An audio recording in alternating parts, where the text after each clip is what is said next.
Welcome back, ladies and gentlemen, to another season and another episode of the Excellence Cartel. Today, I'm joined by the original OG, Jason, my ride or dies, Theobald.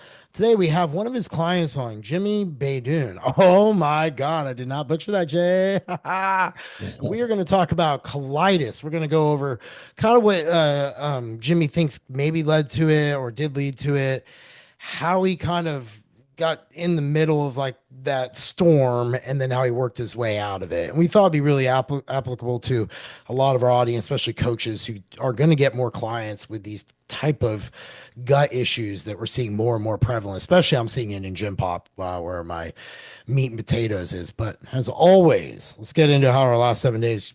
Jay, what's been up with you? Oh, we kind of went into some things, Yeah. but you know, I think business wise, everything is going pretty well and going in good directions that I want. And I am taking a few clients here and there, but I'm not. My roster's really not as open as it usually is. I'm focusing a lot on my own health journey. I'm still working through and trying to make strides in that.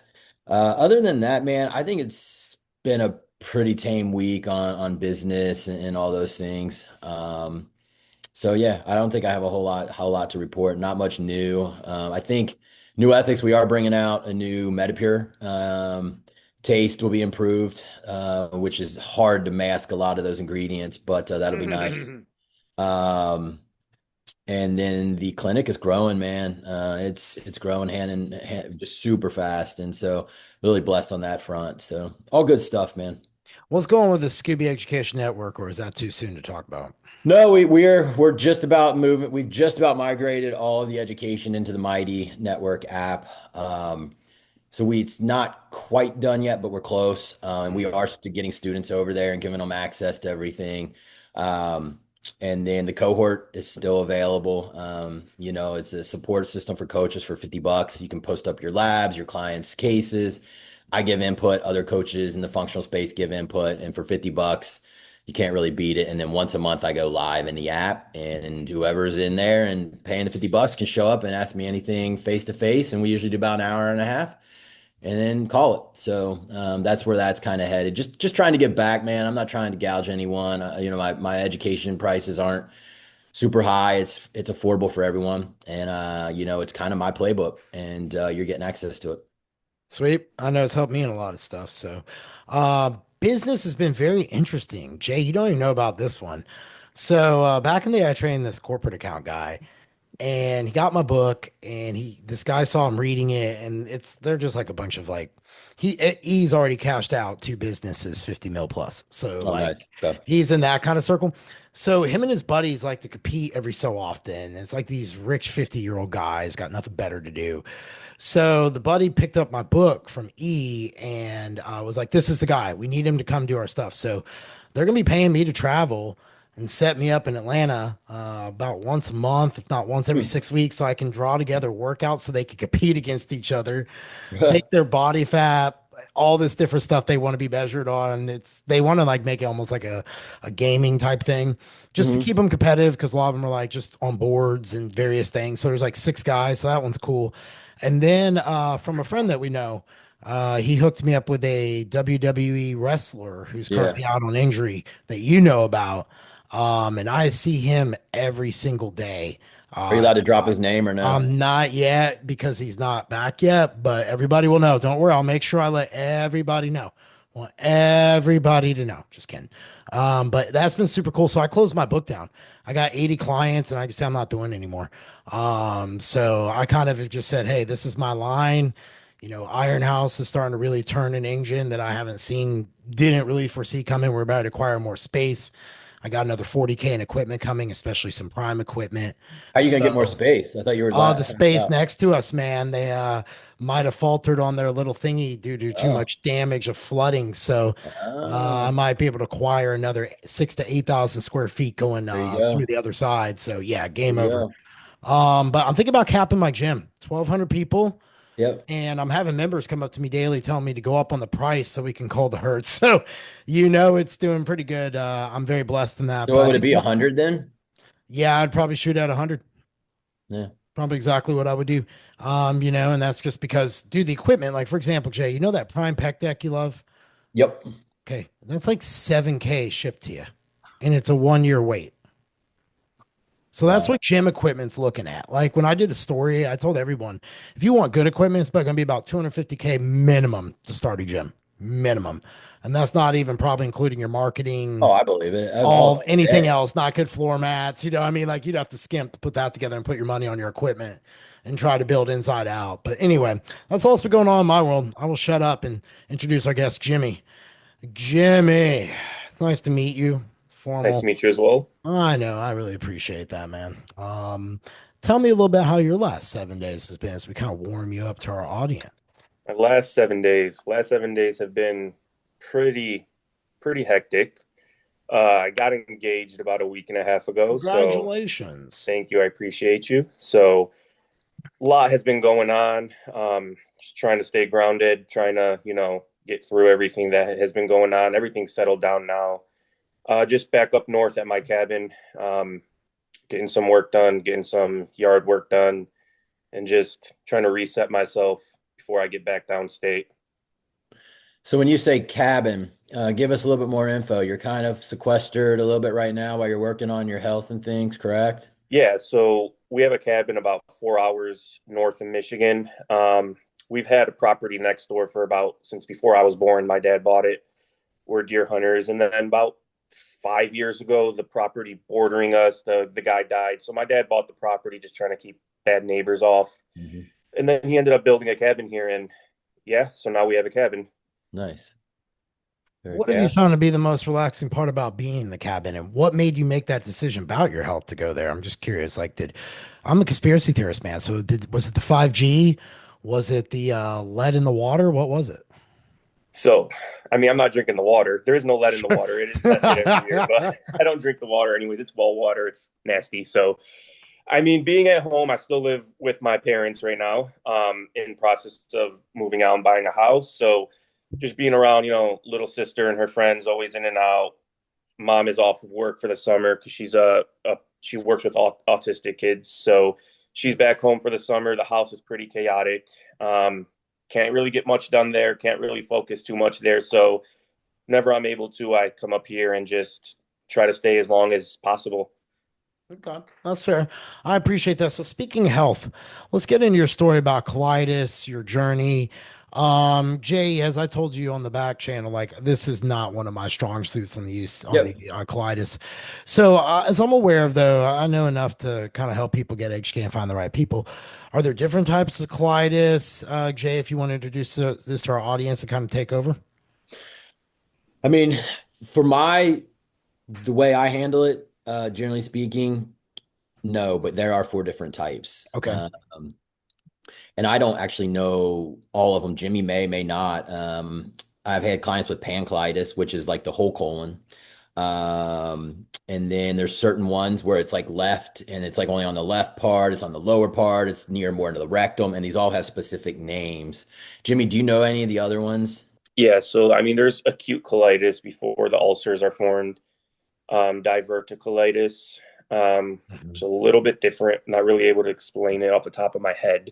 Then there's the pancolitis, and then there is different types of UC with targeting the left side, the right side, the middle portion. That's pretty much all I'm aware of. Yeah. Yeah, Yeah, it's all autoimmune based. So if you attack it from those three buckets, and we'll get into that, you can get a resolution. There's not at least in the way I've always handled it, there hasn't been oh, well, this is left, so I have to do something different. You know what I mean? At the root cause, it's always going to come down to their stress, their inflammation, and retraining lifestyle. And of course, we got to look at a GI map and we can get into all those things because there's usually dysbiosis, and Jimmy had a good bit, and we can talk about that too. okay. Well, Jimmy, let's lay this out for the audience. Like, how did the colitis kind of come about? Like, I guess I'm curious. Like, you look like a healthy guy, and that's always how it is. Everyone's like, oh my God, he looks so healthy. So what was it? I obviously give the audience a little background about it. So ever since I can remember, my entire life, I haven't been able to digest certain types of foods, which I've always assumed was normal. Um, and then started bodybuilding competitively around the age of 19. That's also when, I started college. I was trying to get into PA or medical school at the time. So I was handling a fair load. I was on a lot of different stimulants at the time, a lot of Adderall, which I was prescribed as from a young age, which I don't use anymore. So I was overworking myself when it came to school, when it came to bodybuilding, um, pounding, 5, 6 meals a day, up to 4 or 5 thousand calories at some points because my metabolism is just so fast. So that was just an added stress.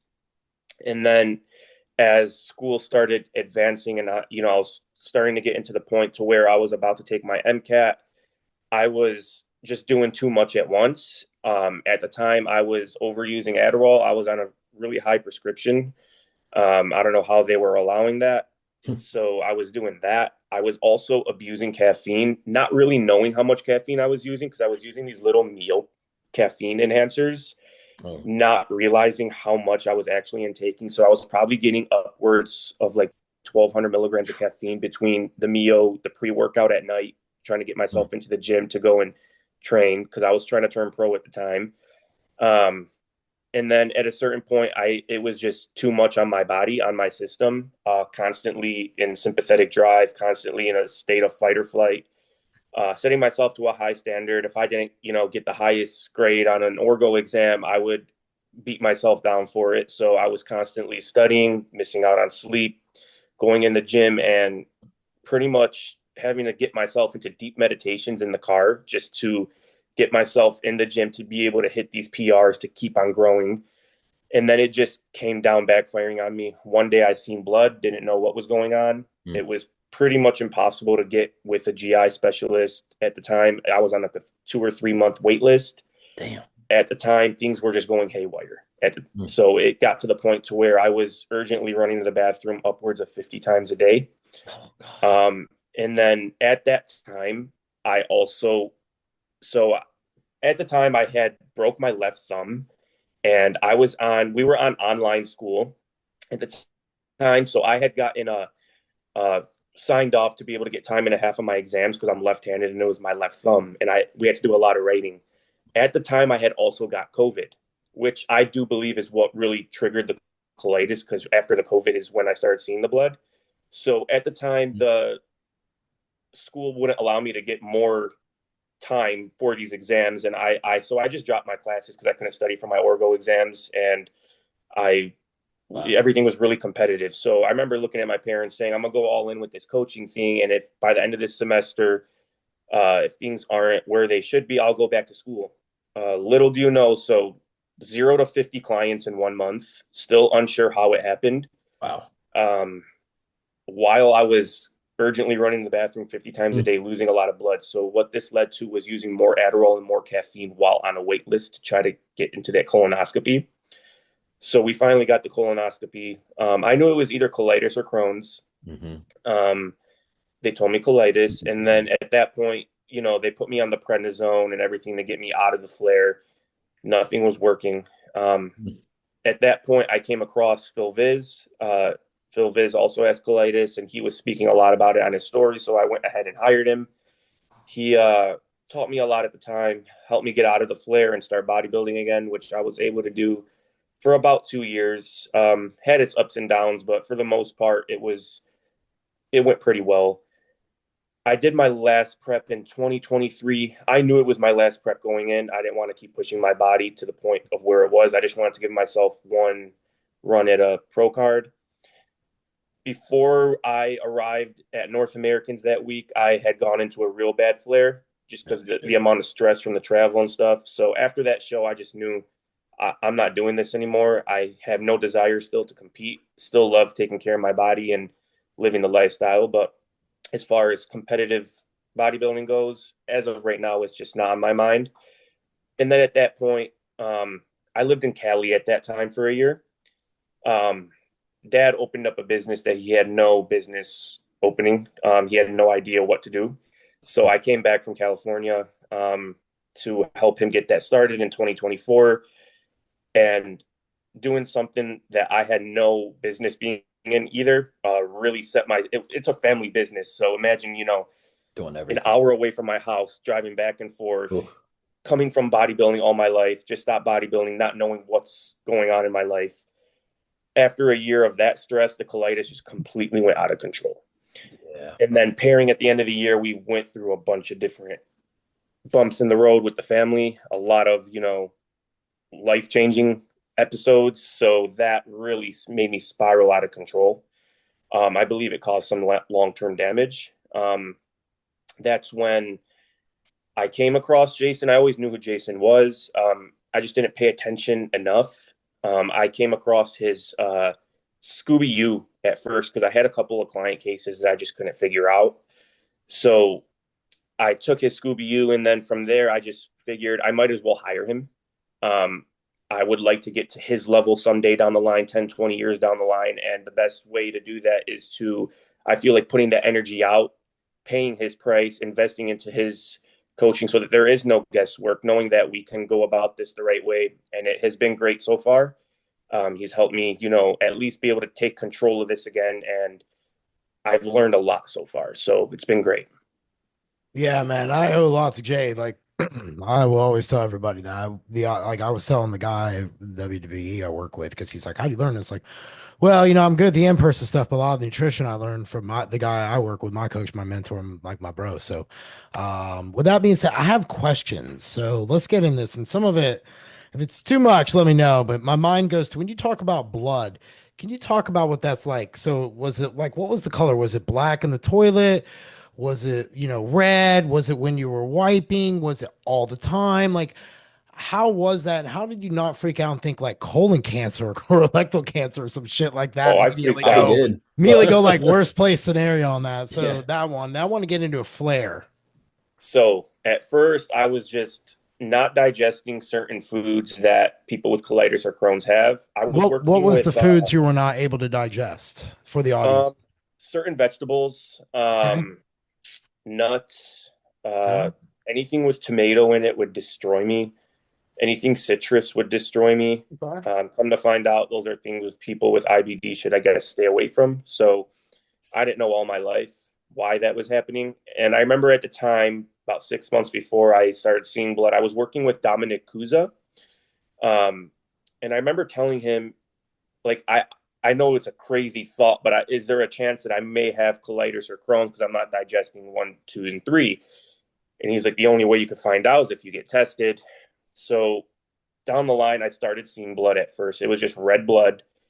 I didn't know why I was bleeding. Doctor thought it was just a fissure.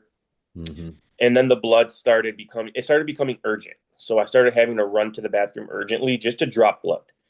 Um, and what appeared as, mucosal membranes, I didn't know what was coming out of me at the time. I was just freaking out.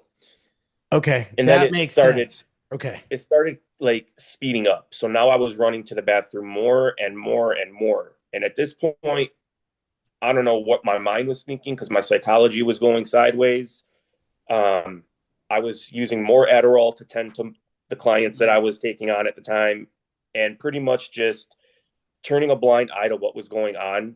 And I didn't start freaking out until 2 months after the diagnosis when the prednisone and the mesalamine they had me on just wasn't doing the job. And the That makes prednisone was sense. just making me more angry. Yep. And at that point, I was just dropping more and more blood as, time went until I paired up with Phil and then we started backing me off and, fasting and doing things of that sense, using the BPC 157. And then we eventually got me into remission. And that's where we started, very restricted diet when I was bodybuilding, which probably caused more damage. No fiber. I wasn't eating vegetables for 2 years. So you can imagine prepping without having any type of greens or veggies. Yeah, it sounds like your guts were fucked up for sure. Yeah, yeah. So it got really messed up in the second prep. In 2023, I would drink water and my stomach would just distend all the way out. So it was just a disaster. It was painful. Mm. But yeah, Um, okay, so I actually was going to talk about that BP1C 157. Now I want to get into a flare, and then Jay, wherever you want to go after Yep. that, because that's kind of where my mind is right now. I had a client, and she had ulcerative colitis, so we used that BPC 157, and it was really, really good. I found I always preferred injection. Was there a certain one you were using, like pill, Nay, I mean, there's like a bazillion ways to get the shit delivered to you. But what was it you noticed it did for you in regards to the colitis, the BPC 157 for our audience to know? Because this peptide is amazing. So when we started, I don't even know if they had oral BPC 157 at the Okay. time or if it just wasn't popularized. But we started using the injectable paired with fasting, and it immediately sealed everything up. Okay. Granted, there's more damage now, so it's going to be a little bit more rough. But at the time, it completely remissed me. Now, in 2023, I came across the oral, and it did. I don't want to say it did nothing, but it didn't do anything comparable to the injectable. Okay. I Really do notice a faster. difference with the oral, though. I can just tell with what I see in the toilet. When I use the oral, I notice more of like the mucosal lining will come out of me, and that usually is telling me that I'm healing because usually a week after using it, it'll slow down and the symptoms will start reversing. But then again, I noticed with the site injection with the injectable form, injecting where the ulcer is, so that's usually healing the ulcers better than the inject or better than the oral, from what I noticed. Okay. Okay. And the last one, Jay, and then you could go where you want. But what is a flare? Describe this to the audience. What is a flare like to you? What do you feel like? So I have a brittle bone disease. So I'll give you an example. When the weather sharply turns, like thunderstorm or drastically cold or things like that, like it feels like someone vice grips the shit out of every joint in my body and crushes me, and it's just very uncomfortable. So I can only imagine what you go through. So I'm just curious what that looks like for our audience, and be graphic. Give it all the detail you want, man. So a flare, the main thing with a flare is urgency. Um, when I'm in a flare, I don't know when I have to go. I don't know when it comes, but it can come at any moment. And when I'm in a flare, I don't leave my house because I know it could happen at any moment. And that's when my life really becomes affected because I'm like in jail. That's what it feels like. Now, when I'm going, sometimes not much is happening. Sometimes I'm constipated. Sometimes I can't empty. And when I'm constipated, I notice there's more blood because you're just pushing harder and causing more pressure. Um, Now, if I'm eating something I'm not supposed to be eating, then my bowels will be more loose and it'll be even more urgent. Now, I would rather have loose bowels than being constricted just because that's when I start feeling a little bit of pain. Granted, there's not really much pain when I'm in a flare for the most part, but it's just really urgent. A lot of blood starts coming out, and then I notice I just start becoming fatigued, joint pain, can't get out of bed, can't focus, and then my brain just starts. I become a different person when I'm like in a full flare. I don't recognize myself. I can't even make conscious decisions on my own for my own self.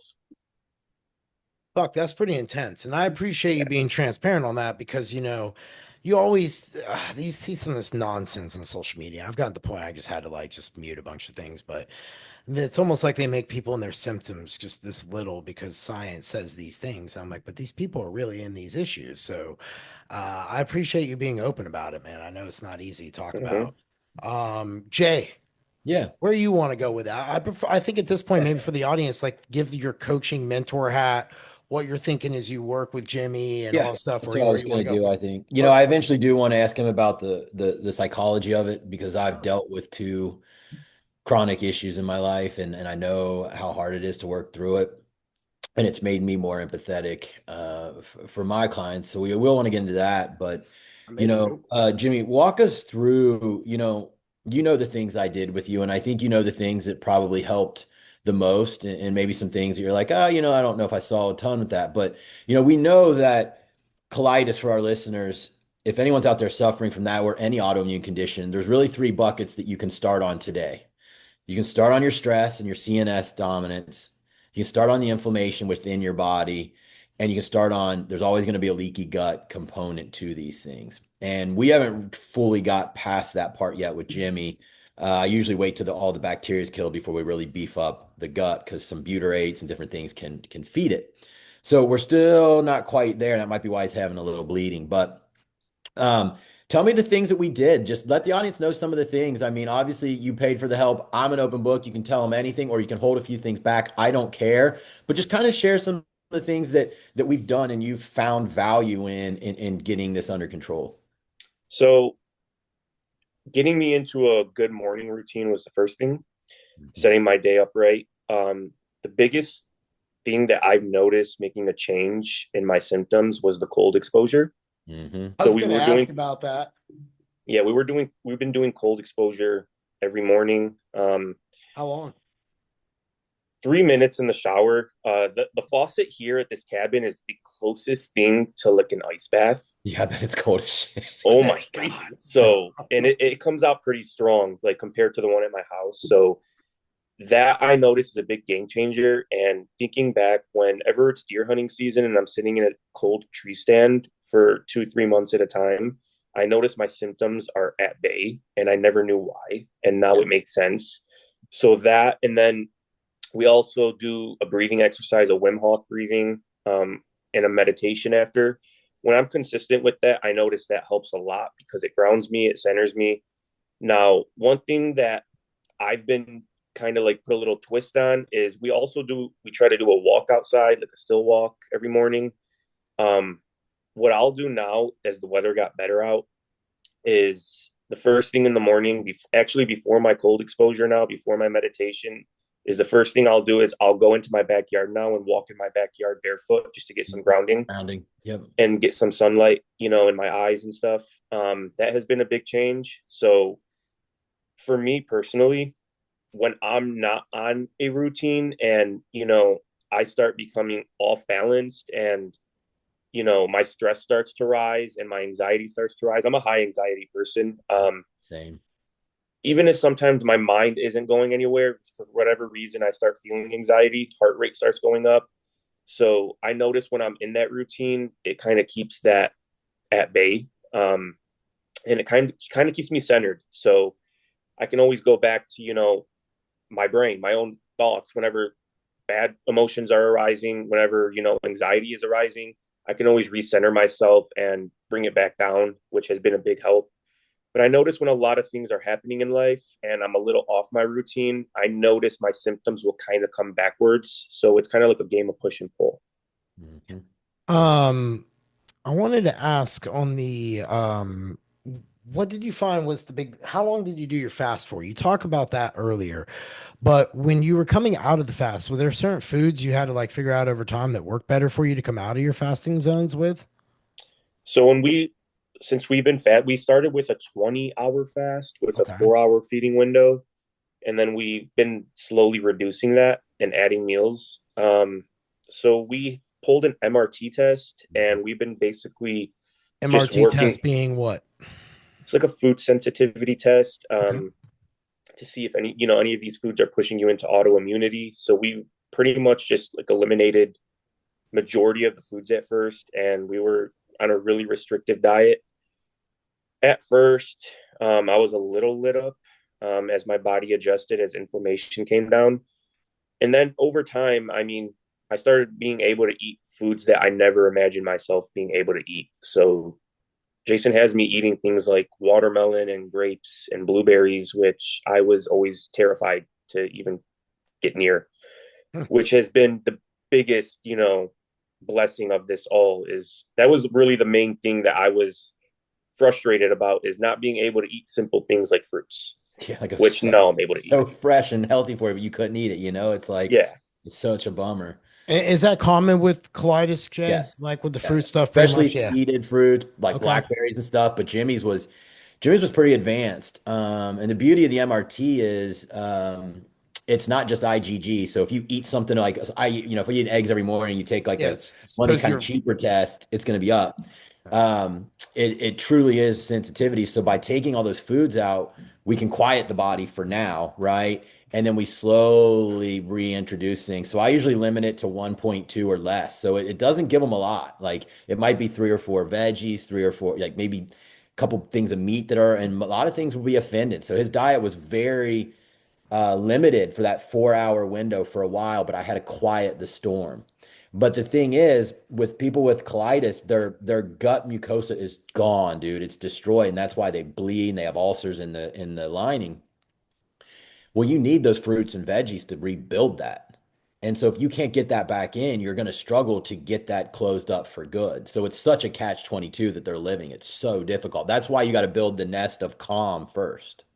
I get you. I get you. Okay. Do you want to get into like the GI map or do you want to go? Sure. So, okay. So why, obviously the GI map is a great test.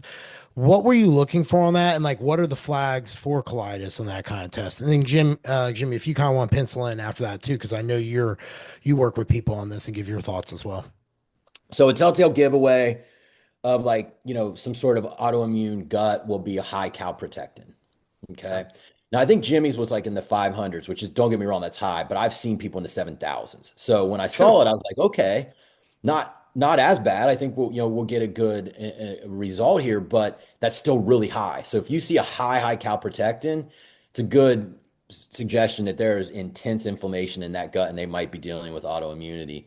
Other things is like Bacteroidetes and Firmicutes will usually be sky high, and his were. They were pegged way to the high, and that's 80% of your gut bacteria.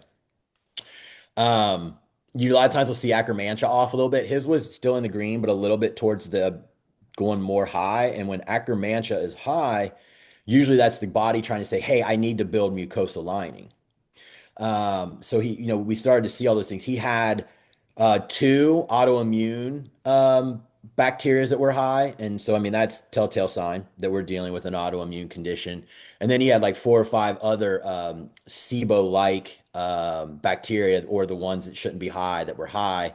And I say SIBO-like because technically you can't use a GI map to say you have SIBO as a diagnosis. Um, but with colitis, you are going to have imbalances in the gut that have to be rebalanced. And so that test becomes very important. The other thing he had was he had fungus. He had mold in his gut, or at least fungi. What are the Some, symptoms of that? Now, most people don't know you got two sides to your gut, the bacteria and the fungus. I'm familiar that yeah, berberine will yeah. kill off the fungus side, but what are the Some of symptoms that can of be fungus? literally it can push the immune system. When you've got mold in the body, it can push the immune system. So killing that is very important, and that can be a part of something that can set it off. Um, It can cause a lot of brain fog, but it can also mold in the body is weird. It can put you into a situation where you ruminate over things like big time. And you get it in your head and you catch on to things and you just ruminate and you'll sit and think and think. And that's causing that cell danger response is going to keep this thing going. So we got to kill all that so you can calm your mind too and calm the immune system. So not everyone with colitis has that, but he had that as well. So there was a lot going on in there. And so you got to calm the body and get it to a position where then you can even start working the kill phase. You can't jump right into that. If someone jumps right into that, he probably would have reacted from the killers from the get-go. It's got to be walked through as we've talked about. And the first thing is getting the stress down and winning that battle. 100%. I agree with you. Most people don't understand. They have to like walk that down a little bit Yeah. before they could do it. Jimmy, Yeah. what do you want to pencil in on that with the GI map? What do you find beneficial? I know you probably work with people with colitis. How do you work with this kind of stuff? And what do you utilize to help them? So the first thing is just like he said, is the stress, getting their lifestyle in order. I work with a completely different crowd than Jason, a lot of younger people. So the people I've worked with who've had colitis, and I still have a couple people who have colitis, nothing as nearly as bad as me, is really just getting their stress down, trying to get them into a routine. It's kind of harder to coach them through that than I thought, just because it takes a lot of for people to buy into that It does. concept of Yeah. bringing their stress down. They just think they can take a bunch of supplements or Can take I just something and stop get rid of. right there real quick? I've told Jimmy over and over, Jeff, that like, yes, he had a bad case, but because of his bodybuilding background, that might have helped get him here, but it also helped him get out of it. Because from day one, he just did everything I said. Like I'm watching his stories and he's doing exactly everything. And then every week it's like I'm doing a little better. The buy-in is very difficult. So he is 100% correct, but he was on point from day one. Go ahead, Jimmy. Sorry. So yeah, I mean, just showing my clients what I'm doing has been a big difference maker, because now they're trusting me more and they're starting to see that the coach is doing it, so it must be working. So now they're buying into the process. Majority of them, not every client is going to be perfect, but majority of the clients are starting to buy into the process, regardless of what their case is. Stress is usually the originator of all these different functional cases. So I've been seeing, a lot of improvements in people's lab markers and people's physiques and people's mental states just from buying into these morning routines and these, little tips that I'll give them in their check-ins when a stressful moment is arising. They're reporting back to me, telling me that they can't believe how much of a difference maker these little tricks are. So it's been great to, get that feedback from them. I was actually going to say, I think the psychology of buy-in for any case that's like kind of more on the extreme side is like the hardest thing to achieve as a coach because the people are in so much pain that it's the idea that they can actually come out of the pain and to get people to really buy in that you're the person, especially if they've been down 10 doors and 10 doors haven't opened up really well. It gets tough. So I think that that's always the thing, especially you see it with gym pop people in the yo-yo diet crowd who've been through like 11 diets and you tell them to do it a certain way on the 12th time. It just makes it tough, which gets us into the psychology of colitis. I know, Jay, you said you want to touch on that. So I've made a Yeah. note. So I'll put that back to you for you to take on to where you want to. Yeah, in my life, I've dealt with two kind of chronic issues. I had pelvic pain for probably 20 years. And if anyone's dealt with that, I mean, it's a nightmare. It burns to piss. You're dealing with pain and constant tension and basically between your balls and your butt, and you don't know what's going on. It took me a while to realize it was all tension and probably hypervigilance from being a child. So that's where stress got me. It never really got me in my gut like it got Jimmy, but it will attack somewhere.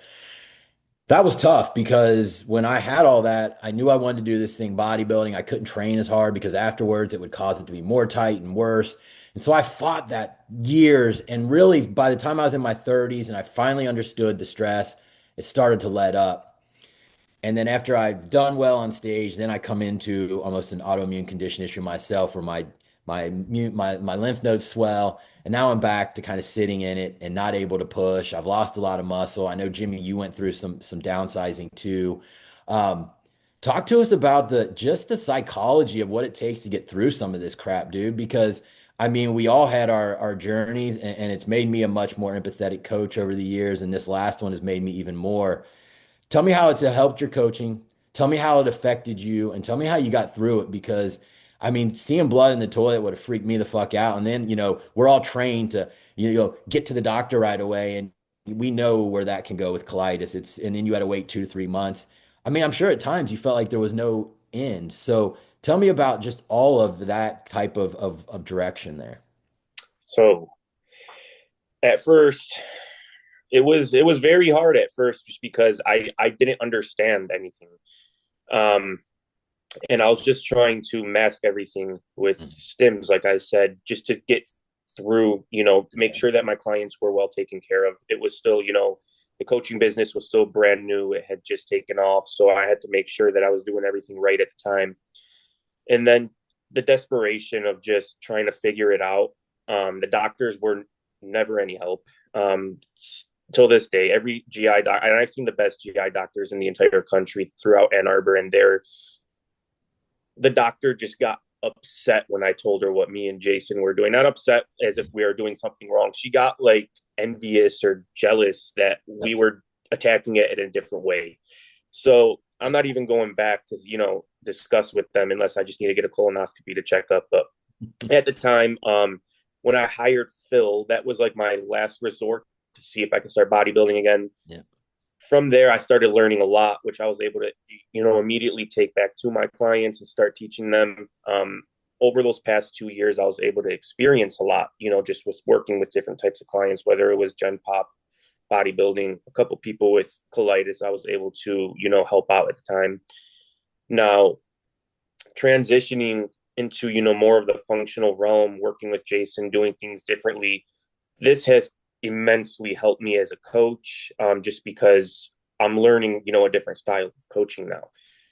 I'm able to work with more of a, more different types of clientele, different cases. So it's been a big help to, me as a coach, not just me as a person, just because, getting through everything at first, yes, it was tough, but it also built me mentally, made me stronger, gave me a different type of insight now so that I can at least, my clients feel that energy and they can at least trust me a little bit more. So it's been a big help in that regard.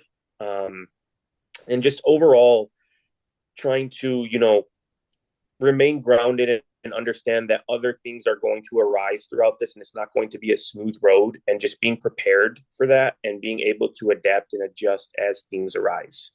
Yeah. Yeah. And Well, knowing that it's not really something that has an end, but it's something that I can keep at bay and continue to live a certain way, and it'll benefit me in other regards as a coach, as a person, etc. I agree with that statement 100%. And my only thing I was going to say is my injuries have helped me with a lot of people. So I think anytime you have to go through something, if you're coaching and you're wise and smart, it'll make you better if you're paying attention. The last question I have, Jay, and then I'll throw it to you to kind of close it out, round it out with Jimmy. You said something earlier that this is something you cannot supplement your way out of. In a time and age where peptides, supplements, and everything else takes place, what did you guys mean by that for the audience at large? You want to take it, Jimmy? Repeat that question one more time. You guys earlier said this is I'm sorry. something, I think it was actually you. This is something you can't supplement your way out of. You guys were talking Yeah. about that. What did you mean by that?